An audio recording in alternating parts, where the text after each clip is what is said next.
Dina hiji poe kelas 9 I karek ujian basa Sunda. Pas nilaina kaluar Jidan menang nilai anu rada leutik. Jidan kunaon mun nimurung kitu? Salila ieu urang belajar nahan nilai urang teu alusnya. Sabar nilai masuk teh halus, tina perlu kita belajar. Nah, bener cek adit, lamun gak rajin belajar pasti nilainya bakal halus. Tapi salila ieu urang betul pisan diajar. Teras sirang rajin kumaha deui nya. Mohon mana kudu getol kalau sehat teh nanti salah masukin sakumaha anu dipikirkeun. Ngarasa rajin pisan, Jidan beuki bingung ku omongan babaturana. Urang jadi bingung. Bingung kunaon? Nya maneh bingung kunaon Jidan?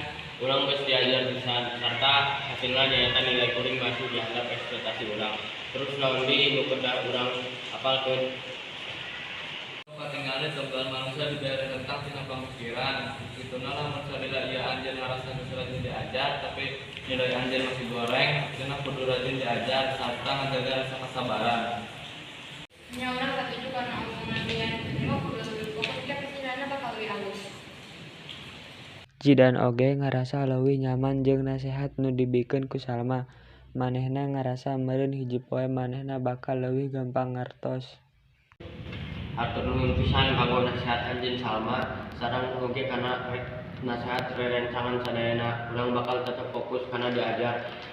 Mudah-mudahan hasilna kaharepna bakalan tetep langsung sae. Tah gitu. Tah hebat eta nu kudu dipertahankeun. Jangan khawatir, yang penting nilai mana bakal naik malah lebih halus. Ayo atuh urang belajar bogahan. Ada bobolan, ada Ayo bade ibadah. Bukan misalkan ke sekolah kumaha? nya tuh di dinya bae ke sekolahnya. Pas bel bubar ngasada, barudak karumpul deui di bangku Jidan. Salma nanyakeun kelompokna kumaha soalna hujan gede pisan.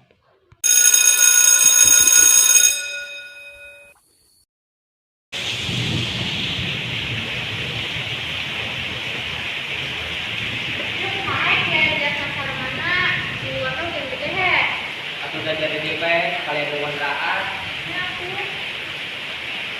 Jadi belajar ini gitu mana? nilai mau mendata atau ada yang masak. Halus, kamu beda orang kedaya bakal bingung, kembali depan ini. Ti dieu barudak mulai diajar sabari nungguan hujanna raat. Sasakali barudak teh ngaheur deui.